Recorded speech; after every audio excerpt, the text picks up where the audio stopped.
여인네가 장부를 들먹이다니 어디서 그런 것을 꾸몄느냐. 장흥도의 차가운 목소리가 장터 안을 가르고 지나갔습니다. 심부름꾼들이 사방을 막아섰고 구경하던 사람들은 숨을 죽였습니다. 은하의 손에는 단단히 묶인 종이 뭉치 하나가 들려 있을 뿐이었습니다. 글도 모르고 가진 것도 없는 두 사람이 평안도 변방을 소나기의 주인 아전 앞에 홀로 선 것이었습니다. 과연 이 두 사람에게 승산이 있는 것이었을까요? 장터의 운명은 어느 쪽으로 기울게 되는 것이었을까요? 6070 야담의 이야기가 계속될 수 있도록 구독과 좋아요로 응원의 마음을 보태주세요. 옛날 옛적 조선 중기의 일이었습니다. 평안도 변방 산자락 아래 자리 잡은 작은 장터에 늦가을 바람이 매섭게 몰아치던 어느 날이었습니다. 낙엽이 흙바닥을 구르고 하늘은 잿빛으로 낮게 깔려 있었으니 장터 사람들은 저마다 옷깃을 여미며 발걸음을 재촉하였습니다.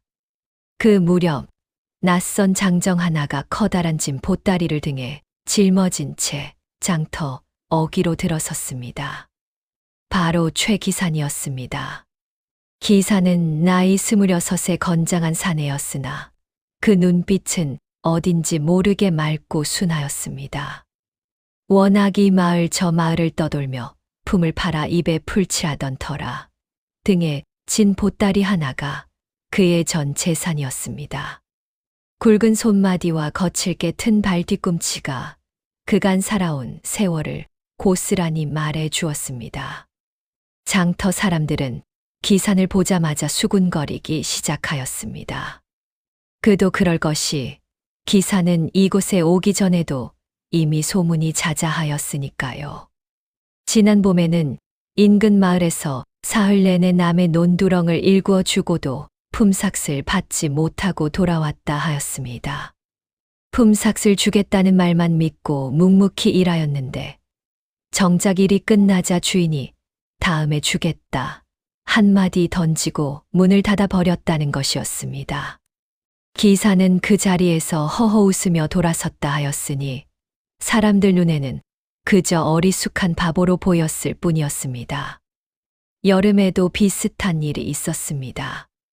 어느 상인이 무거운 짐을 장터까지 옮겨달라 부탁하며 넉넉히 살해하겠다 약속하였습니다. 기사는 땀을 뻘뻘 흘리며 먼 길을 걸어 짐을 날랐건만 상인은 다음에 보자 하고 유유히 사라져 버렸습니다. 기사는 그때도 별다른 내색 없이 그 자리를 떠났다 하였으니 장터 사람들이 그를 바보라 부르는 것도 무리가 아니었습니다. 장터 한켠에는 낡은 대나무 장부개 하나가 놓여 있었습니다.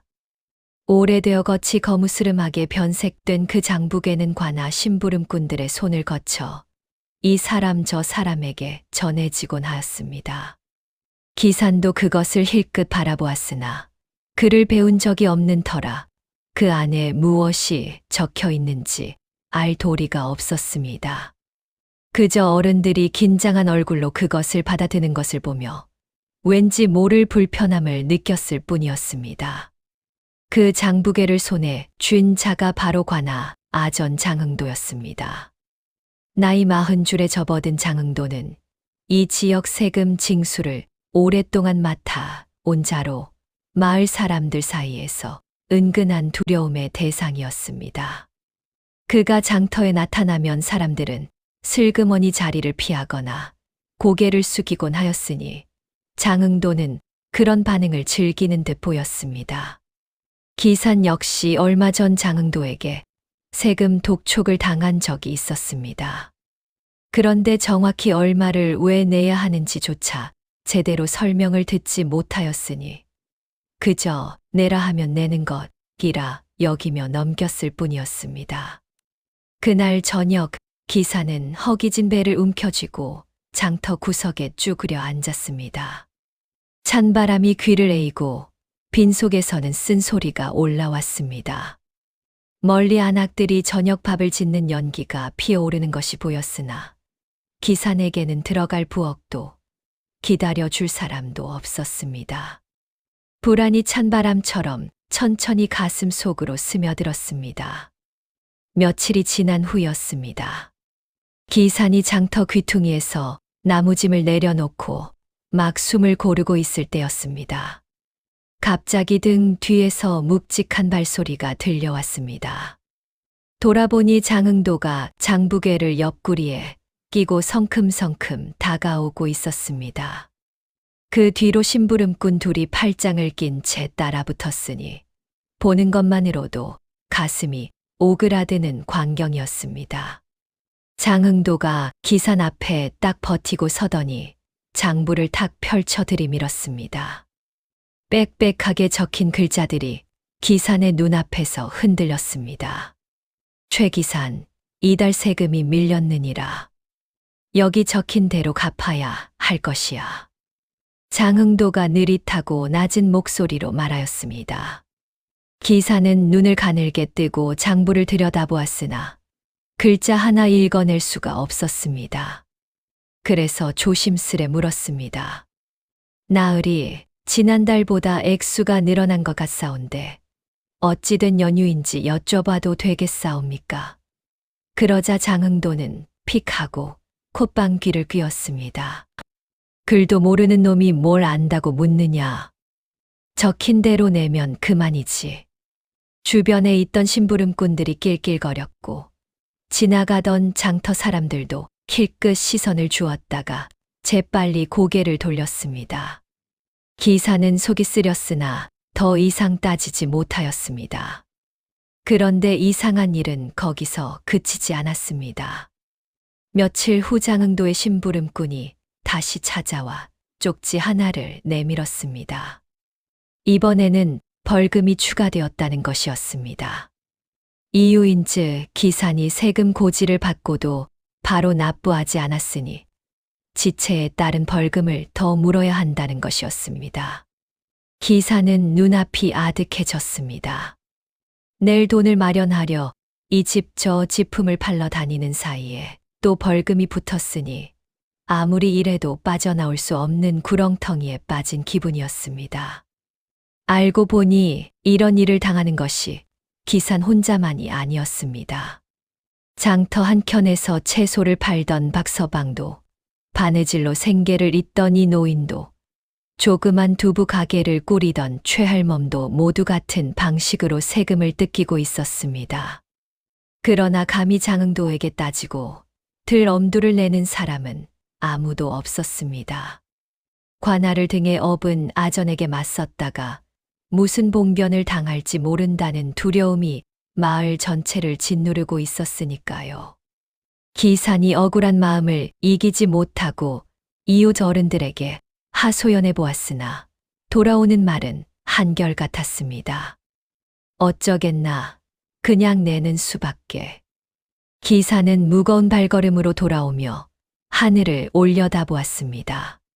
잿빛 하늘 아래 찬바람만 가득하였습니다. 그 즈음 뜻밖의 소식이 들려왔습니다. 인근 마을에 사는 이가 중매를 넣었는데 상대는 서은하라는 처자라 하였습니다. 말이 없고 어딘지 모르게 멍한 구석이 있어 사람들이 곱게 보지 않는 여인이라 하였습니다. 장터 사람들은 그 소식을 듣자마자 키득거렸습니다. 바보 사내의 벙어리 색시라 참으로 잘 어울리는 쌍이로구만.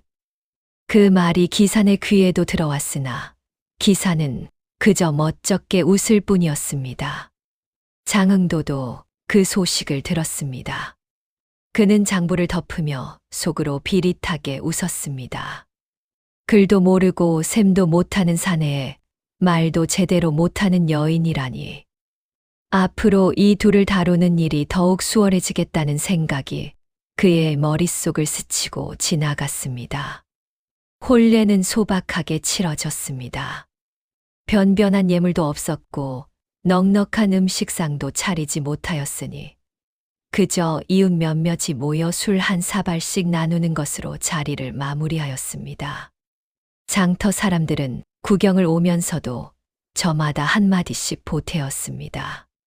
저 신부, 오늘도 말 한마디 없구먼. 바보 신랑의 벙어리 신부라니. 저 집은 앞으로 어찌 살려나. 그 말들이 가을 바람에 실려 기산의 귓가를 스쳤으나 기산은 그저 멋쩍게 웃으며 고개를 숙였습니다. 밤이 깊어졌습니다.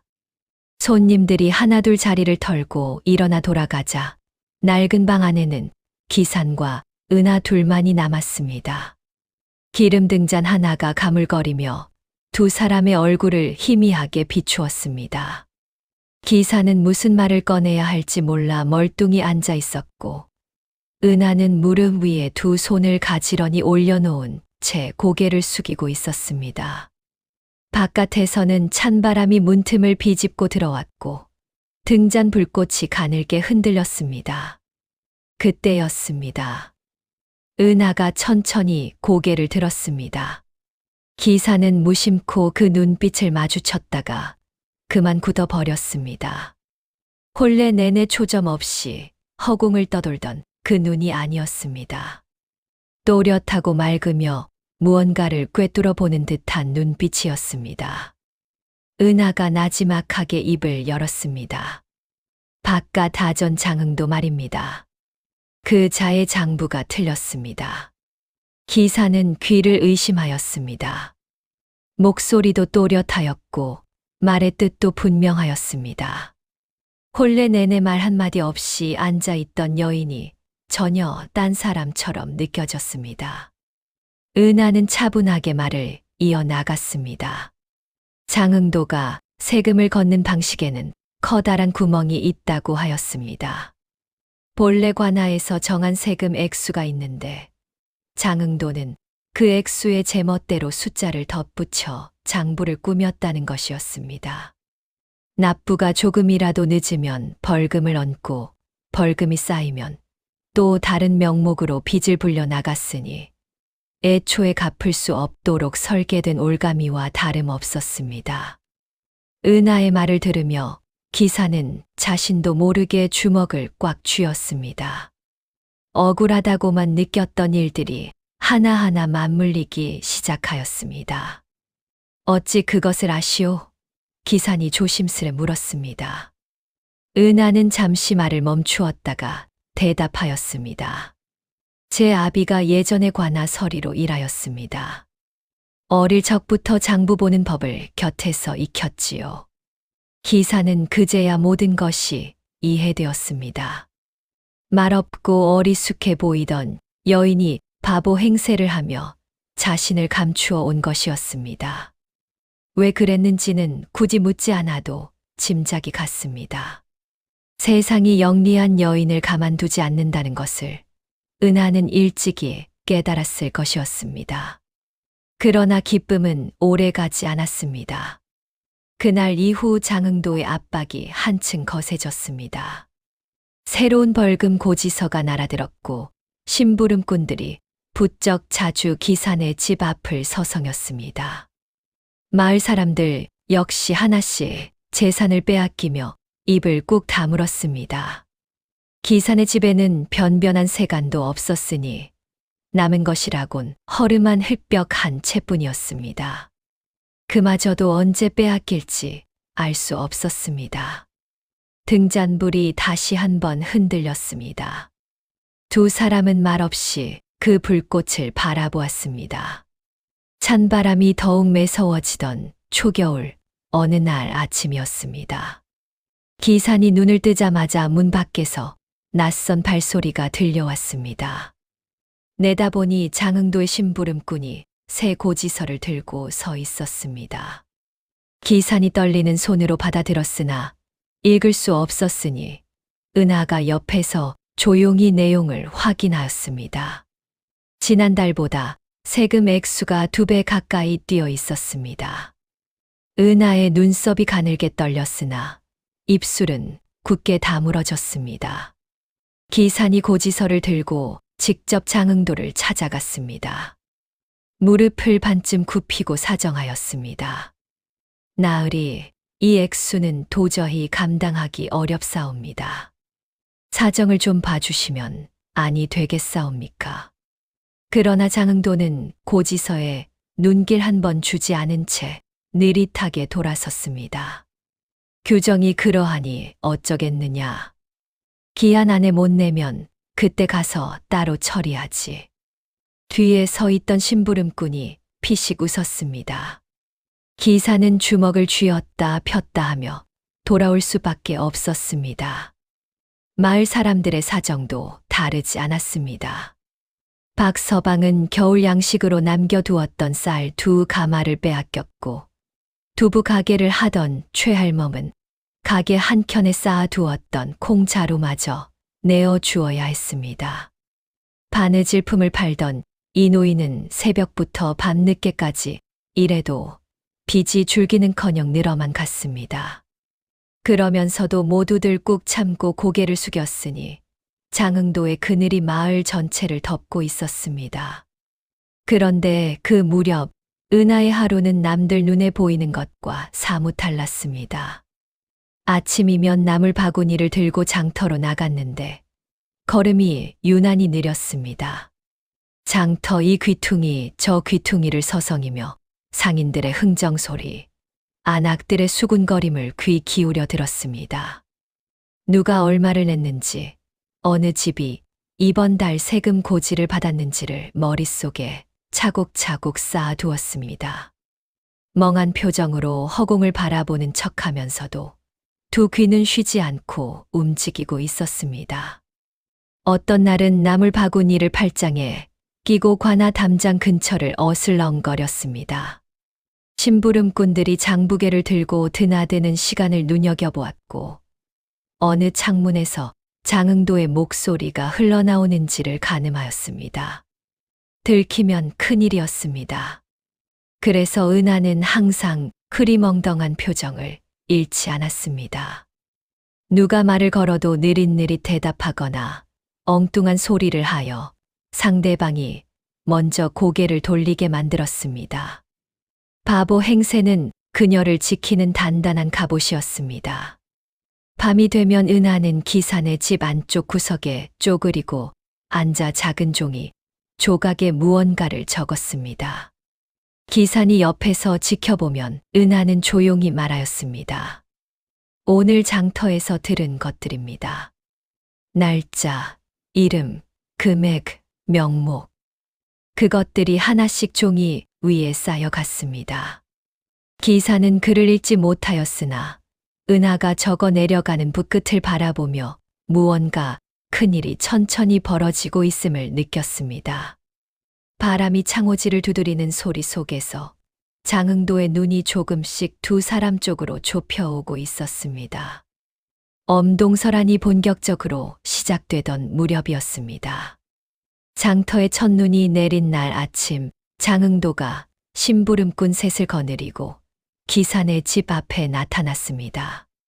숨을 내쉬면 하얀 김이 피어오르는 추운 날씨였는데 장흥도의 얼굴에는 오히려 느긋한 기색이 역력하였습니다. 기산이 문을 열고 나서자 장흥도는 두툼한 문서 한 장을 내밀었습니다. 집 문서를 가져왔느니라. 밀린 세금과 벌금을 합산하니 이 집을 담보로 잡아야겠다. 기사는 그 말뜻을 단번에 알아들었습니다. 집을 빼앗기겠다는 것이었습니다. 나으리 그것만은 안 되옵니다. 이 집 하나가 전부이옵니다. 기산이 두 손을 모으고 애원하였습니다. 그러나 장흥도는 눈썹 하나 까딱하지 않았습니다. 기한 안에 갚지 못하면 어쩔 수 없지 않느냐. 규정이 그러하니 심부름꾼들이 문서에 도장을 찍으려 하였습니다. 기산이 몸으로 막아서자 장흥도가 차갑게 말하였습니다. 비켜라. 괜히 일을 크게 만들지 말고. 은하는 방 안에서 그 소리를 들으며 눈을 내리깔았습니다. 두 손은 무릎 위에서 가만히 쥐어져 있었습니다. 며칠 후 장흥도는 더욱 잔인한 방식으로 마을 사람들에게 공포를 심었습니다. 장터 한복판에서 일이 벌어졌습니다. 콩서마를 납부하지 못한 농부 하나를 장흥도가 공개적으로 불러 세운 것이었습니다. 50이 넘은 노농이었습니다. 장흥도가 심부름꾼에게 눈짓을 하자 심부름꾼이 회초리를 들었습니다. 장터에 모여 있던 사람들이 일순 굳어버렸습니다. 회초리 소리가 차가운 공기를 가르며 울려 퍼질 때마다 사람들은 고개를 숙이거나 눈길을 돌렸습니다. 아무도 입을 열지 못하였습니다. 기사는 그 자리에 있었습니다. 주먹이 떨렸고 이가 갈렸습니다. 앞으로 뛰어나가고 싶었으나 발이 땅에 붙은 듯 움직이지 않았습니다. 혼자 나섰다가 무슨 봉변을 당할지 알 수 없었고 그렇게 되면 은하까지 위험해질 것이었습니다. 기사는 눈을 질끈 감았다가 떴습니다. 노농의 구부러진 등이 눈에 밟혔습니다.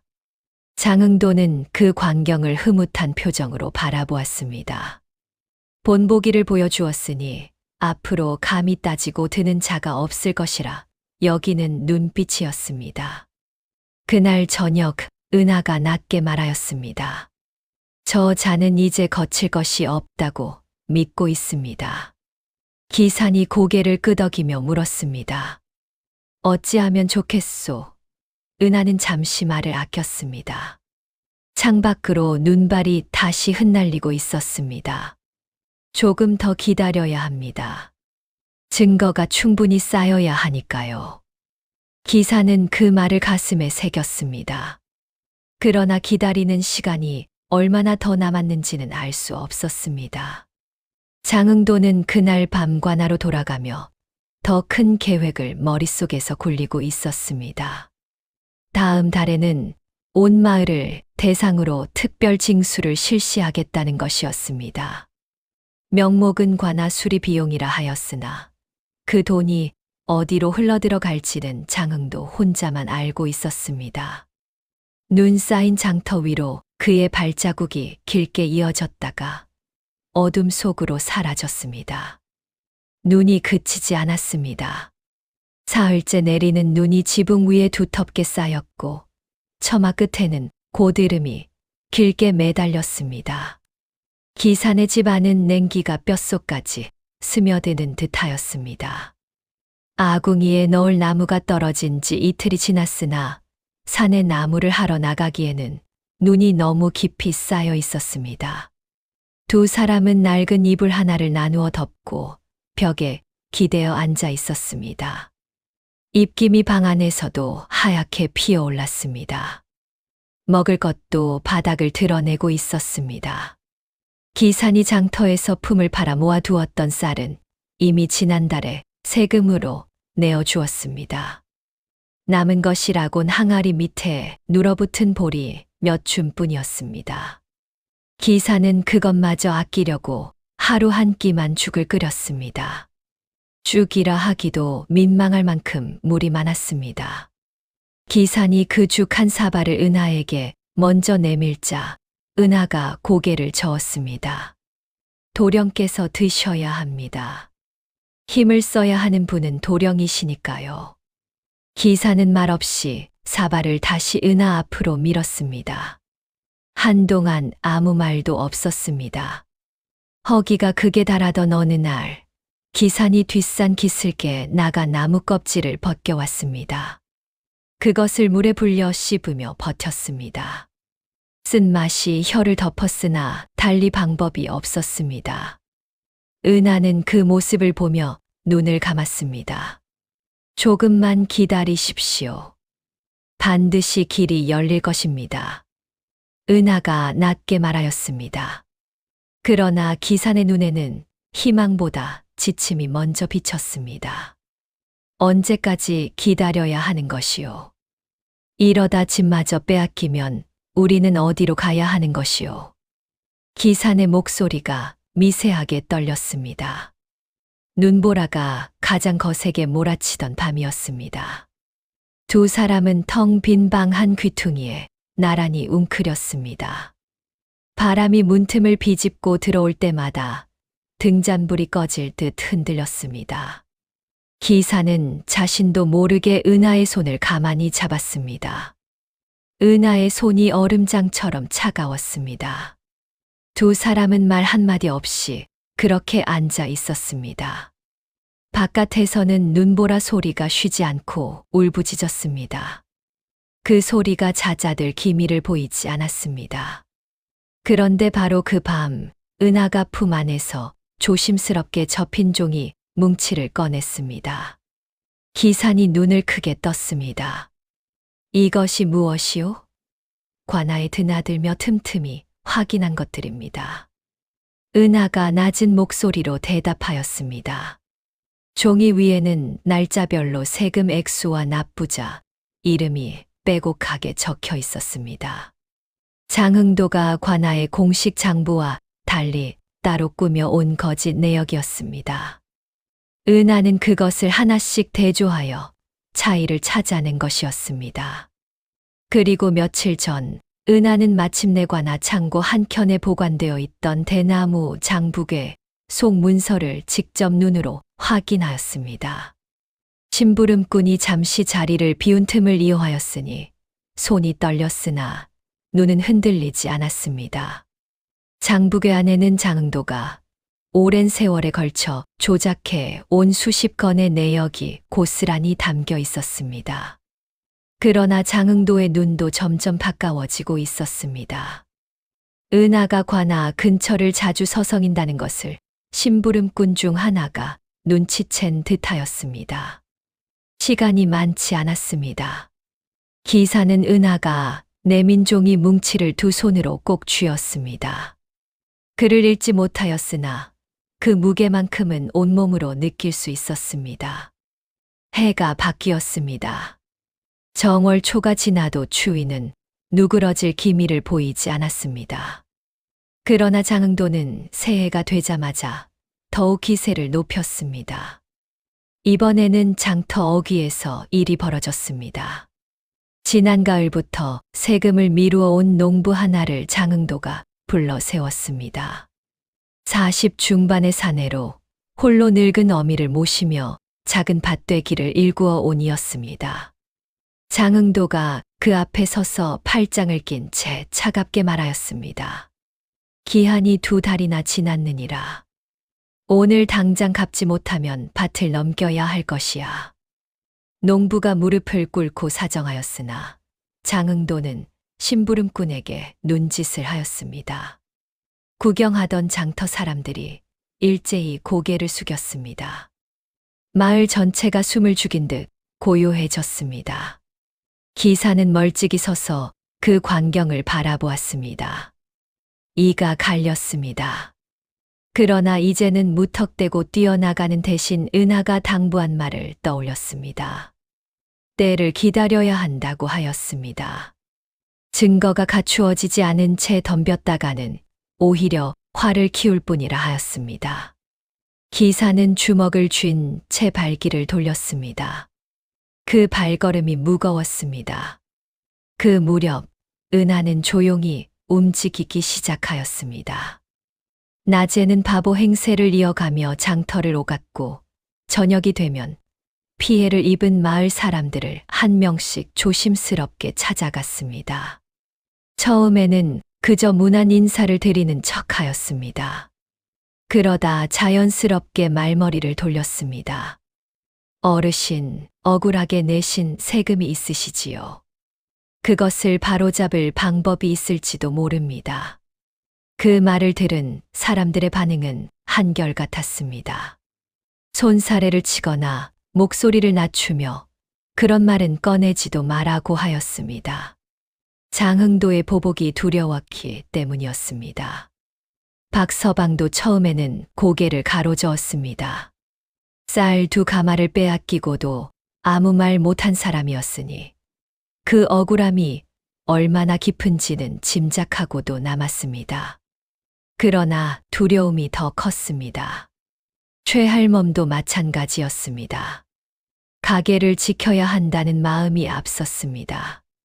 바느질로 생계를 잇던 이 노인은 은하의 말을 듣다가 그만 눈물을 훔쳤습니다. 억울하지 않은 것이 아니었습니다. 다만 혼자서는 맞설 수 없다는 것을 너무나 잘 알고 있었습니다. 은하는 포기하지 않았습니다. 며칠에 걸쳐 발품을 팔았습니다. 그리고 마지막으로 찾아간 곳이 마을 이장의 집이었습니다. 이장은 나이 60에 가까운 노인으로 오랫동안 마을 일을 도맡아 온 사람이었습니다. 장흥도에게 직접 항의한 적도 있었으나 그때마다 더 큰 불이익을 당하고 물러서야 했습니다. 이장은 은하의 말을 묵묵히 들었습니다. 한동안 말이 없었습니다. 방 안에는 화롯불 타는 소리만 가늘게 들렸습니다. 이장이 천천히 입을 열었습니다. 증거가 있느냐? 은하가 품에서 종이 뭉치를 꺼내어 내밀었습니다. 이장이 그것을 받아들고 한 장 한 장 넘겼습니다. 눈빛이 조금씩 굳어졌습니다. 오랜 침묵 끝에 이장이 낮게 말하였습니다. 알겠다. 내 나서마. 그 한마디가 조용한 방 안을 가득 채웠습니다. 은하는 고개를 깊이 숙였습니다. 돌아오는 길, 차가운 밤바람이 뺨을 스쳤으나 발걸음은 아침보다 가벼웠습니다. 이제 단 한 번의 기회만 남아 있었습니다. 그 기회를 놓치면 두 번째는 없을 것이었습니다. 며칠이 흘렀습니다. 은하는 그 사이 단 한 번도 서두르는 기색을 보이지 않았습니다. 오히려 장터에서 마주치는 심부름꾼들에게 더욱 멍한 표정을 지어 보였고 관아 담장 근처에도 얼씬하지 않았습니다.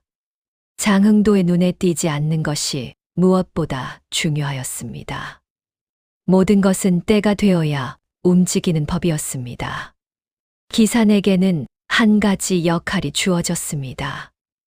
은하가 조용히 말하였습니다. 도령께서 직접 장흥도를 찾아가십시오. 밀린 세금을 모두 내겠다고 하십시오. 기산이 눈을 크게 뜨며 되물었습니다. 낼 돈이 어디 있다고 그런 말을 하는 것이오? 은하가 차분하게 대답하였습니다. 돈이 있어서 가는 것이 아닙니다. 그 자를 한 곳에 불러 모으는 것이 목적이니까요. 기사는 잠시 생각하다가 고개를 끄덕였습니다. 은하가 세운 계획이라면 믿어도 된다는 것을 지난 겨울을 함께 버티며 이미 알고 있었습니다. 기산이 관아로 향하였습니다.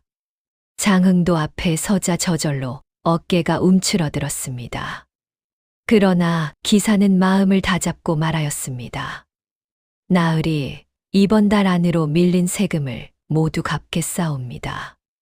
마을 사람들과 함께 모아 한꺼번에 가져오겠사오니 사흘 후 장터에서 받아주십시오. 장흥도가 눈썹을 치켜 올렸습니다. 그러더니 천천히 입꼬리를 올렸습니다. 바보가 별소리를 다 하는구나. 좋다, 사흘 후에 보자꾸나. 기산이 고개를 숙이고 관아를 나섰습니다. 등 뒤에서 장흥도의 웃음소리가 들려왔습니다. 그 사이 은하는 조용히 움직였습니다. 이장에게 사흘 후 장터에 나와 달라 전하였습니다. 박서방과 최할멈에게도 발걸음을 하였습니다. 바느질 이 노인에게도 찾아갔습니다. 모두에게 같은 말을 하였습니다. 무서우시더라도 그날만큼은 자리를 지켜주십시오. 여러분의 얼굴이 있어야 합니다. 사람들은 여전히 두려워하였습니다. 그러나 이장이 나선다는 말을 듣고 나서는 하나둘 고개를 끄덕였습니다. 혼자가 아니라는 것이 사람에게 얼마나 큰 힘이 되는지를 은하는 잘 알고 있었습니다. 밤새 은하는 그동안 모아온 기록을 다시 한번 정리하였습니다. 날짜별로 나누고 피해자별로 묶었습니다.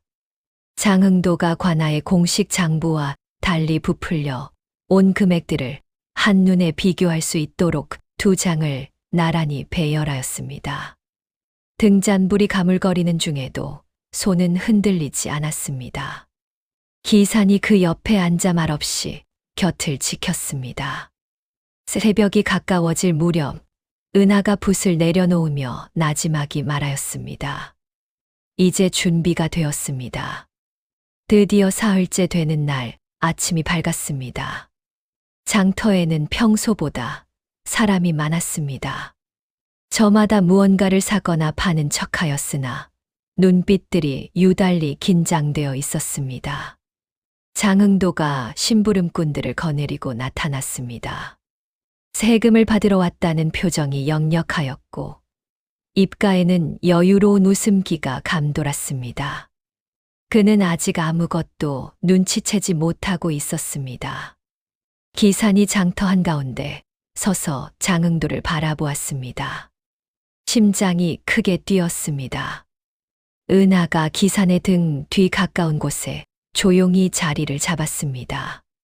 품 안에는 그동안 준비해온 모든 것이 단단히 들어 있었습니다. 바람 한 점 없는 차가운 아침이었습니다. 장흥도가 장터 한가운데로 성큼성큼 걸어 들어왔습니다. 심부름꾼 둘이 그 뒤를 따랐습니다. 장흥도는 기산을 발견하자 느릿하게 다가서며 말하였습니다. 바보 녀석, 돈은 가져왔느냐? 기산이 대답 대신 한 발 옆으로 비켜섰습니다. 그 순간 기산의 등 뒤에 서 있던 은하가 앞으로 나섰습니다. 손에는 단단히 묶인 종이 뭉치가 들려 있었습니다. 장흥도의 눈썹이 가늘게 움직였습니다.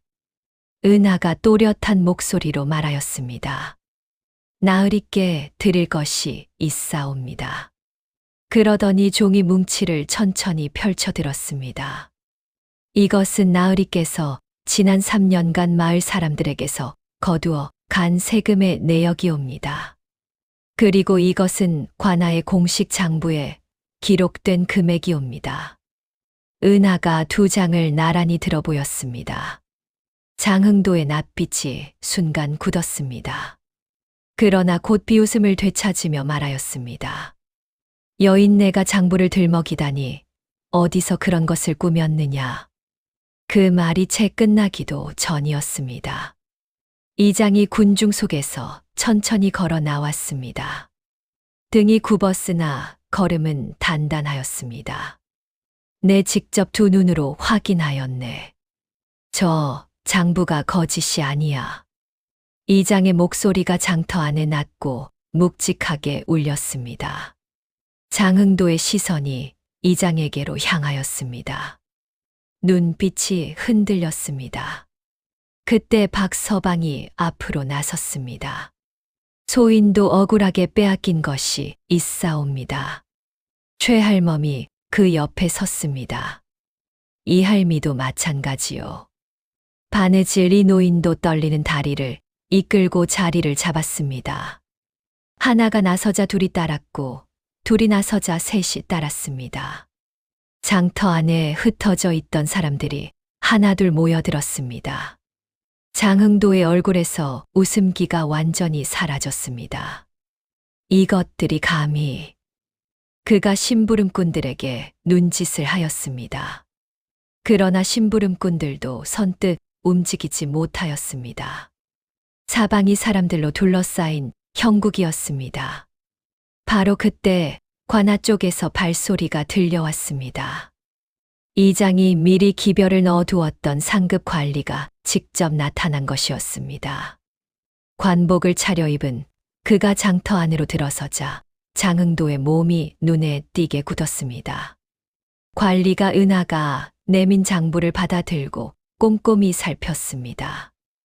옆에는 이장이 서서 하나하나 설명을 덧붙였습니다. 관리의 눈빛이 점점 차가워졌습니다. 장흥도, 이것이 사실이냐? 장흥도가 변명을 늘어놓기 시작하였습니다. 계산이 잘못되었을 뿐이라 하였고 관례적인 것이라 하였습니다. 그러나 증인들이 차례로 입을 열었습니다. 날짜와 금액이 맞아떨어졌습니다. 대나무 장북의 속 문서까지 꺼내어 대조하자 장흥도가 꾸며온 거짓이 낱낱이 드러났습니다. 변명의 여지가 없었습니다. 장흥도의 무릎이 천천히 꺾였습니다. 그가 땅바닥에 두 무릎을 짚으며 말하였습니다. 살려주십시오. 한 번만 봐주십시오. 그 목소리에는 지난 겨울 기산에게 집 문서를 들이밀던 위세가 조금도 남아있지 않았습니다. 관리가 굳은 얼굴로 선언하였습니다. 장흥도는 즉각 파직되었으며 그간의 죄를 묻는 형벌이 내려질 것이라 하였습니다. 심부름꾼들이 장흥도를 일으켜 세워 관하로 이끌었습니다. 장터 안에 잠시 침묵이 흘렀습니다. 그러다 누군가 한 사람이 길게 숨을 내쉬었습니다.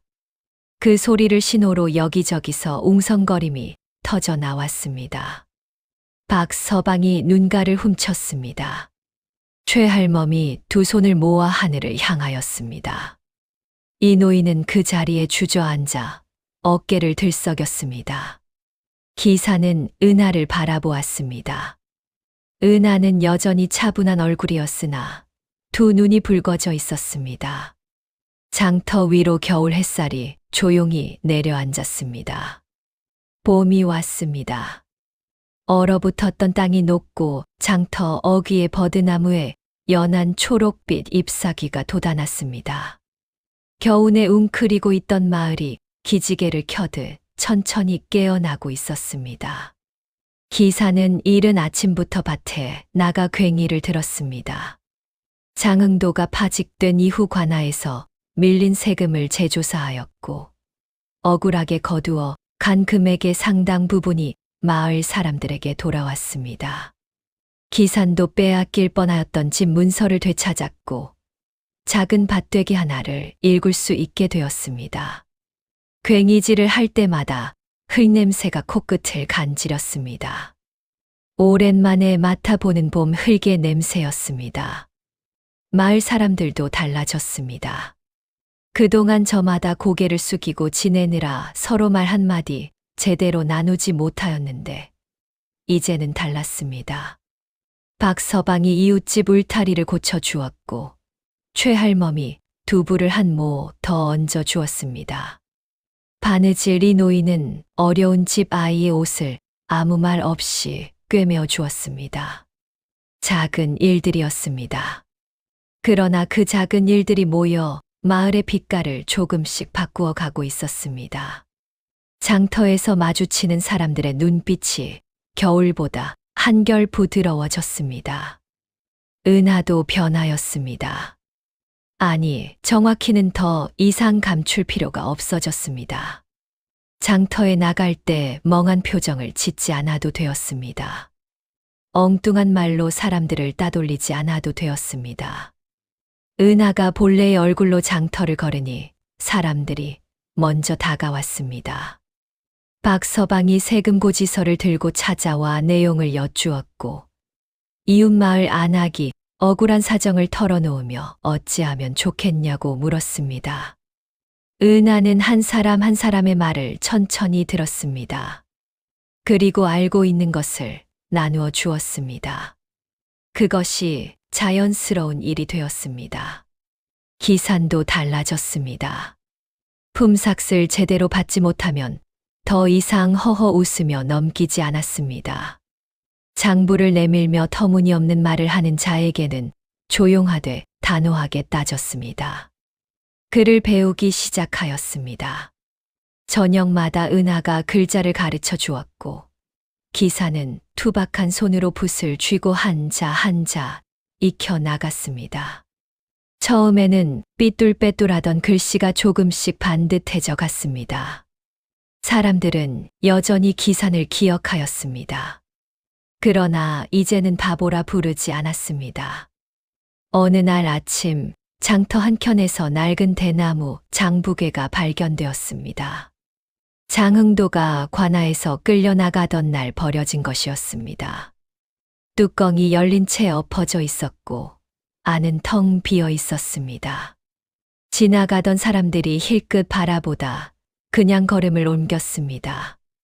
오후가 되자 장터 아이들이 그것을 발로 툭 차며 놀다가 어디론가 굴려버렸습니다. 오랫동안 마을 사람들을 짓눌러 온 것이 이렇듯 허망하게 사라졌습니다. 저녁이 되었습니다. 기산과 은하가 작은 밥상 앞에 나란히 앉았습니다. 봄나물 몇 가지와 보리밥 한 그릇이었으나 두 사람의 얼굴에는 지난 겨울의 그늘이 보이지 않았습니다. 창밖으로 저녁 연기가 피어오르고 어디선가 개구리 우는 소리가 들려왔습니다. 기산이 밥 한 술을 떠서 은하에게 먼저 권하였습니다. 은하가 빙그레 웃으며 받았습니다. 두 사람은 말없이 밥을 먹었습니다. 그 모습이 오래도록 눈에 남았습니다. 세상 일이란 참으로 그러하지요. 속이는 자가 잠시 이기는 듯 보여도 그 끝은 오래 가지 않습니다. 장흥도처럼 권세를 믿고 약한 이들을 짓밟는 자는 반드시 그 죗값을 치르는 법이지요. 반면 기산과 은하처럼 어떤 어려움 속에서도 서로를 믿고 정직함을 놓지 않은 이들은 끝내 봄을 맞이하였습니다. 험한 세월을 버티게 해준 것은 재물도 권세도 아니었습니다. 서로에 대한 믿음과 굽히지 않는 마음이었습니다. 그것이 이 이야기가 우리에게 건네는 말이옵니다. 다음 영상을 빠르게 만나보시려면 좋아요와 구독을 눌러주세요. 그럼 더 재미있는 영상으로 찾아뵙겠습니다. 모두 행복한 하루 보내세요. 명심보감에 이르기를 악을 쌓는 자는 반드시 재앙이 찾아오고 선을 쌓는 자는 반드시 경사가 찾아온다 하였습니다. 장흥도는 오랜 세월 권세를 믿고 약한 이들의 것을 빼앗았으나 그 끝은 무릎을 꿇는 것이었습니다. 반면 기산과 은하는 가진 것이 아무것도 없었으나 서로를 믿고 정직함을 지켰으니 마침내 봄을 맞이하였습니다. 논어에서 공자께서 말씀하시기를 덕이 있는 자는 외롭지 아니하니 반드시 이웃이 있다 하셨습니다. 두 사람 곁에 이장이 섰고 마을 사람들이 함께하였으니 이 말씀이 참으로 옳지 않습니까? 여러분의 삶에도 정직과 신뢰가 든든한 뿌리가 되기를 바랍니다.